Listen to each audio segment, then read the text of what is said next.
مومنو، جب تم اللہ کی راہ میں باہر نکلا کرو تو تحقیق سے کام لیا کرو، اور جو شخص تم کو سلام کرے اس سے یہ نہ کہو کہ تم مومن نہیں ہو، کہ اس سے تمہاری غرض یہ ہو کہ دنیا کی زندگی کا فائدہ حاصل کرو۔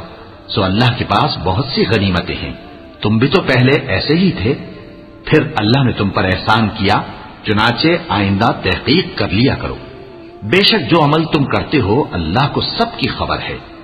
جو مسلمان گھروں میں بیٹھ رہتے اور لڑنے سے جی چراتے ہیں اور کوئی عذر نہیں رکھتے، وہ اور جو اللہ کی راہ میں اپنے مال اور جان سے جہاد کرنے والے دونوں برابر نہیں ہو سکتے۔ مال اور جان سے جہاد کرنے والوں کو بیٹھ رہنے والوں پر اللہ نے درجے میں فضیلت بخشی ہے، اور بہترین انجام کا وعدہ اللہ نے سب سے کیا ہے، اور اجر عظیم کے لحاظ سے اللہ نے جہاد کرنے والوں کو بیٹھ رہنے والوں پر کہیں فضیلت بخشی ہے، یعنی اللہ کی طرف سے درجات میں اور بخشش میں اور رحمت میں، اور اللہ بڑا بخشنے والا ہے، بڑا مہربان ہے۔ جو لوگ اپنی جانوں پر ظلم کرتے ہیں، جب فرشتے ان کی جان قبض کرنے لگتے ہیں تو ان سے پوچھتے ہیں کہ تم کس حال میں تھے؟ وہ کہتے ہیں کہ ہم ملک میں عاجز و ناتواں تھے۔ فرشتے کہتے ہیں کیا اللہ کا ملک فراخ نہیں تھا کہ تم اس میں ہجرت کر جاتے؟ پس ایسے لوگوں کا ٹھکانہ دوزخ ہے، اور وہ بری جگہ ہے لوٹنے کی۔ ہاں، جو مرد اور عورتیں اور بچے بے بس ہیں کہ نہ تو کوئی تدبیر کر سکتے ہیں اور نہ رستہ ہی جانتے ہیں، تو قریب ہے کہ اللہ ایسوں کو معاف کر دے، اور اللہ بڑا معاف کرنے والا ہے، بڑا بخشنے والا ہے۔ اور جو شخص اللہ کی راہ میں گھر بار چھوڑ جائے وہ زمین میں بہت سی رہنے کی جگہ اور کشائش پائے گا، اور جو شخص اللہ اور اس کے رسول کی طرف ہجرت کر کے گھر سے نکل جائے پھر اس کو موت آ پکڑے تو اس کا ثواب اللہ کے ذمے ہو چکا، اور اللہ بڑا بخشنے والا ہے، بڑا مہربان ہے۔ اور جب تم سفر کو جاؤ تو تم پر کچھ گناہ نہیں کہ نماز کو کم کر کے پڑھو، بشرطے کہ تم کو خوف ہو کہ کافر لوگ تم کو ستائیں گے، بے شک کافر تمہارے کھلے دشمن ہیں۔ اے پیغمبر، جب تم ان مجاہدین کے لشکر میں ہو اور ان کو نماز پڑھانے لگو تو چاہیے کہ ان کی ایک جماعت تمہارے ساتھ مسلح ہو کر کھڑی رہے، جب وہ سجدہ کر چکے تو تم سے پیچھے چلے جائیں، اور دوسری جماعت جس نے نماز نہیں پڑھی ان کی جگہ آئے اور ہوشیار اور مسلح ہو کر تمہارے ساتھ نماز ادا کرے۔ کافر تو چاہتے ہی ہیں کہ تم ذرا اپنے ہتھیاروں اور سامان سے غافل ہو جاؤ کہ تم پر یکبارگی حملہ کر دیں، اور اگر تم بارش کے سبب تکلیف میں ہو یا بیمار ہو تو تم پر کچھ گناہ نہیں کہ ہتھیار اتار رکھو، مگر اپنا بچاؤ ضرور کر رکھو۔ اللہ نے کافروں کے لیے ذلت کا عذاب تیار کر رکھا ہے۔ پھر جب تم یہ نماز تمام کر چکو تو کھڑے اور بیٹھے اور لیٹے ہر حالت میں اللہ کو یاد کرو۔ پھر جب تم مطمئن ہو جاؤ تو پورے آداب کے ساتھ نماز پڑھو۔ بے شک نماز کا مومنوں پر اوقات مقررہ میں ادا کرنا فرض ہے، اور ان کفار کا پیچھا کرنے میں سستی نہ کرنا۔ اگر تم بے آرام ہوتے ہو تو جس طرح تم بے آرام ہوتے ہو اسی طرح وہ بھی بے آرام ہوتی ہیں، اور تم تو اللہ سے ایسی ایسی امیدیں رکھتے ہو جو وہ نہیں رکھتے، اور اللہ سب کچھ جانتا ہے، بڑی حکمت والا ہے۔ اے پیغمبر، ہم نے تم پر سچی کتاب نازل کی ہے تاکہ اللہ کی ہدایات کے مطابق لوگوں کے مقدمات فیصل کرو، اور دیکھو دغابازوں کی حمایت میں کبھی بحث نہ کرنا، اور اللہ سے بخشش مانگتے رہو، بے شک اللہ بخشنے والا ہے، بڑا مہربان ہے۔ اور جو لوگ اپنے ہم جنسوں کی خیانت کرتے ہیں ان کی طرف سے بحث نہ کرنا، کیونکہ اللہ دغاباز اور گناہگار کو دوست نہیں رکھتا۔ یہ لوگوں سے تو چھپتے ہیں اور اللہ سے نہیں چھپتے، حالانکہ جب یہ راتوں کو ایسی باتوں کے مشورے کیا کرتے ہیں جن کو وہ پسند نہیں کرتا تو وہ ان کے ساتھ ہوا کرتا ہے، اور اللہ ان کے تمام کاموں کا احاطہ کیے ہوئے ہے۔ بھلا تم لوگ دنیا کی زندگی میں تو ان کی طرف سے بحث کر لیتے ہو، سو قیامت کے دن ان کی طرف سے اللہ کے ساتھ کون بحث کرے گا اور کون ان کا وکیل بنے گا؟ اور جو شخص کوئی برا کام کر بیٹھے یا اپنے حق میں ظلم کر لے پھر اللہ سے بخشش مانگے تو اللہ کو بڑا بخشنے والا، بڑا مہربان پائے گا۔ جو کوئی گناہ کرتا ہے تو اس کا وبال اسی پر ہے، اور اللہ سب کچھ جاننے والا ہے، حکمت والا ہے۔ اور جو شخص کوئی قصور یا گناہ تو خود کرے لیکن اس کا الزام کسی بے گناہ پر ڈال دے تو اس نے بہتان اور کھلے گناہ کا بوجھ اپنے سر پر رکھا۔ اور اے نبی، اگر تم پر اللہ کا فضل اور اس کی مہربانی نہ ہوتی تو ان میں سے ایک جماعت تم کو بہکانے کا قصد کر ہی چکی تھی، اور یہ اپنے سوا کسی کو بہکا نہیں سکتے اور نہ تمہارا کچھ بگاڑ سکتے ہیں۔ اور اللہ نے تم پر کتاب اور حکمت نازل فرمائی ہے اور تمہیں وہ باتیں سکھائی ہیں جو تم نہیں جانتے تھے، اور تم پر تو اللہ کا بڑا فضل رہا ہے۔ ان لوگوں کی بہت سی سرگوشیاں اچھی نہیں، ہاں اس شخص کی سرگوشی اچھی ہو سکتی ہے جو خیرات یا نیک بات یا لوگوں میں صلح کرنے کو کہے، اور جو ایسے کام اللہ کی خوشنودی حاصل کرنے کے لیے کرے گا تو ہم اس کو بڑا ثواب دیں گے۔ اور جو شخص سیدھا رستہ معلوم ہونے کے بعد پیغمبر کی مخالفت کرے اور مومنوں کے رستے کے سوا کسی اور رستے پر چلے تو جدھر وہ چلتا ہے ہم اسے ادھر ہی چلا دیں گے، اور قیامت کے دن اسے جہنم میں داخل کریں گے، اور وہ بری جگہ ہے۔ اللہ اس گناہ کو نہیں بخشے گا کہ کسی کو اس کا شریک بنایا جائے، اور اس کے سوا اور گناہ جس کو چاہے گا بخش دے گا، اور جس نے اللہ کے ساتھ شریک بنایا تو بے شک وہ رستے سے دور جا پڑا۔ یہ لوگ اللہ کے سوا جو پرستش کرتے ہیں تو کچھ دیویوں کی، اور پکارتے بھی ہیں تو شیطان سرکشی کو، جس پر اللہ نے لعنت کی ہے، اور وہ اللہ سے کہنے لگا میں تیرے بندوں سے غیر اللہ کی نیاز دلوا کر مال کا ایک مقرر حصہ لے لیا کروں گا، اور ان کو گمراہ کرتا اور انہیں امیدیں دلاتا رہوں گا، اور یہ سکھاتا رہوں گا کہ جانوروں کے کان چیرتے رہیں، اور انہیں سمجھاتا رہوں گا تو وہ اللہ کی بنائی ہوئی صورتوں کو بگاڑتے رہیں گے۔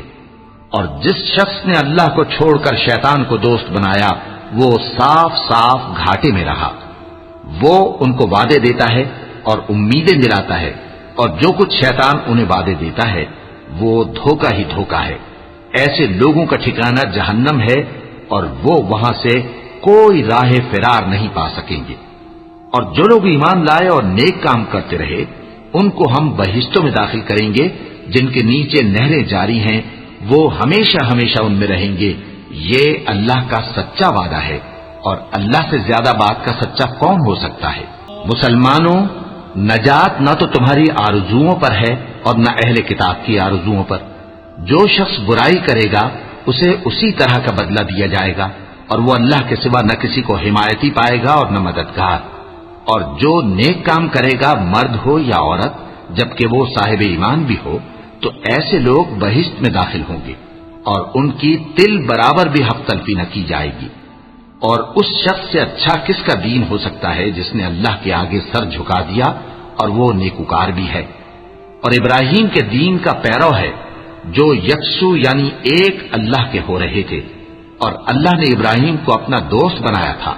اور آسمان اور زمین میں جو کچھ ہے سب اللہ ہی کا ہے، اور اللہ ہر چیز کا احاطہ کیے ہوئے ہے۔ اے پیغمبر، لوگ تم سے یتیم عورتوں کے بارے میں فتویٰ طلب کرتے ہیں، کہہ دو کہ اللہ تم کو ان کے ساتھ نکاح کرنے کے معاملے میں اجازت دیتا ہے، اور جو حکم اس کتاب میں پہلے دیا گیا ہے وہ ان یتیم عورتوں کے بارے میں ہے جن کو تم ان کا حق تو دیتے نہیں، اور خواہش رکھتے ہو کہ ان کے ساتھ نکاح کر لو، اور نیز بیچارے بے کس بچوں کے بارے میں، اور یہ بھی حکم دیتا ہے کہ یتیموں کے بارے میں انصاف پر قائم رہو، اور جو بھلائی تم کرو گے تو بے شک اللہ اس کو جانتا ہے۔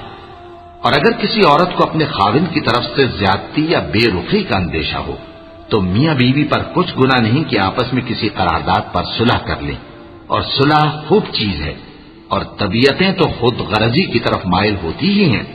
اور اگر تم نیکوکاری اور پرہیزگاری کرو گے تو اللہ تمہارے سب کاموں سے واقف ہے۔ اور تم خواہ کتنا ہی چاہو بیویوں میں ہرگز عدل نہیں کر سکو گے، تو ایسا بھی نہ کرنا کہ ایک ہی کی طرف ڈھل جاؤ اور دوسری کو ایسی حالت میں چھوڑ دو کہ گویا ادھر میں لٹک رہی ہے۔ اور اگر آپس میں مصالحت کر لو اور پرہیزگاری کرو تو اللہ بخشنے والا ہے، بڑا مہربان ہے۔ اگر میاں بیوی ایک دوسرے سے جدا ہو جائیں تو اللہ ہر ایک کو اپنی وسعت سے غنی کر دے گا، اور اللہ کشائش والا ہے، حکمت والا ہے۔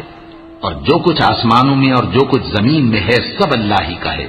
اور جن لوگوں کو تم سے پہلے کتاب دی گئی تھی ان کو بھی، اور اے نبی تم کو بھی، ہم نے حکم تاکیدی کیا ہے کہ اللہ سے ڈرتے رہو، اور اگر تم لوگ کفر کرو گے تو سمجھ رکھو کہ جو کچھ آسمانوں میں اور جو کچھ زمین میں ہے سب اللہ ہی کا ہے، اور اللہ بے نیاز ہے لائق حمد و ثنا ہے۔ اور پھر سن رکھو کہ جو کچھ آسمانوں میں اور جو کچھ زمین میں ہے سب اللہ ہی کا ہے، اور اللہ ہی کارساز کافی ہے۔ لوگوں، اگر وہ چاہے تو تم کو فنا کر دے اور تمہاری جگہ اور لوگوں کو پیدا کر دے، اور اللہ اس بات پر پوری طرح قادر ہے۔ جو شخص دنیا ہی کے ثواب کا طالب ہو تو اسے معلوم ہو کہ اللہ کے پاس دنیا اور آخرت دونوں کا ثواب موجود ہے، اور اللہ سنتا ہے، دیکھتا ہے۔ اے ایمان والو، انصاف پر قائم رہو اور اللہ کے لیے سچی گواہی دو، خواہ یہ تمہارے اپنے خلاف یا تمہارے ماں باپ اور رشتہ داروں کے خلاف ہی ہو۔ اگر کوئی امیر ہے یا فقیر تو اللہ ان دونوں کا زیادہ خیر خواہ ہے، پس تم خواہش نفس کے پیچھے چل کر عدل کو نہ چھوڑ دینا۔ اگر تم لگی لپٹی بات کہو گے یا سچائی سے پہلو تہی کرو گے تو جان رکھو اللہ تمہارے سب کاموں سے واقف ہے۔ مومنو، اللہ پر اور اس کے رسول پر اور جو کتاب اس نے اپنے اس پیغمبر پر نازل کی ہے اور جو کتابیں اس سے پہلے نازل کی تھیں سب پر ایمان رکھو۔ اور جو شخص اللہ اور اس کے فرشتوں اور اس کی کتابوں اور اس کے پیغمبروں اور روز قیامت سے کفر کرے وہ رستے سے بھٹک کر دور جا پڑا۔ جو لوگ ایمان لائے پھر کافر ہو گئے، پھر ایمان لائے پھر کافر ہو گئے، پھر کفر میں بڑھتے گئے، ان کو اللہ نہ تو بخشے گا اور نہ انہیں سیدھا رستہ دکھائے گا۔ اے پیغمبر، منافقوں یعنی دو رخے لوگوں کو بشارت سنا دو کہ ان کے لیے دکھ دینے والا عذاب تیار ہے۔ وہ جو مومنوں کو چھوڑ کر کافروں کو دوست بناتے ہیں، کیا یہ ان کے ہاں عزت حاصل کرنی چاہتے ہیں؟ سو عزت تو سب اللہ ہی کی ہے۔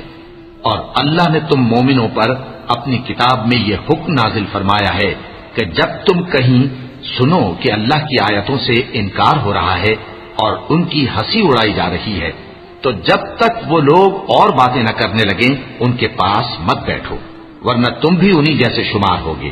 کچھ شک نہیں کہ اللہ منافقوں اور کافروں سب کو دوزخ میں اکٹھا کرنے والا ہے۔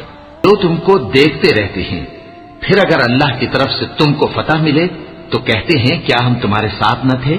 اور اگر کافروں کو فتح نصیب ہو تو ان سے کہتے ہیں کہ کیا ہم تم پر غالب نہیں تھے اور تم کو مسلمانوں کے ہاتھ سے بچایا نہیں؟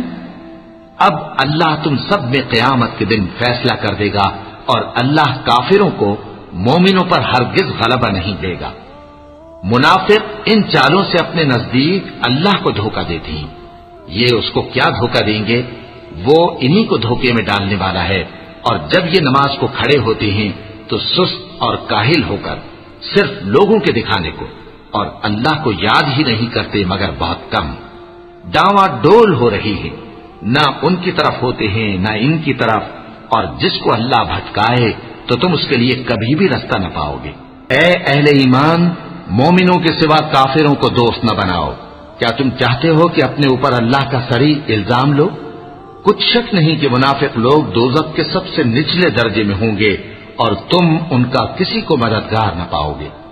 ہاں، جنہوں نے توبہ کی اور اپنی حالت کو درست کر لیا اور اللہ کی رسی کو مضبوط پکڑ لیا اور خالص اللہ کے حکم بردار ہو گئے تو ایسے لوگ مومنوں کے ساتھ ہوں گے اور اللہ عنقریب مومنوں کو بڑا ثواب دے گا۔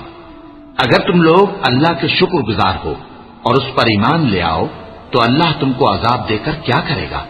اور اللہ تو قدر شناس ہے، دانا ہے۔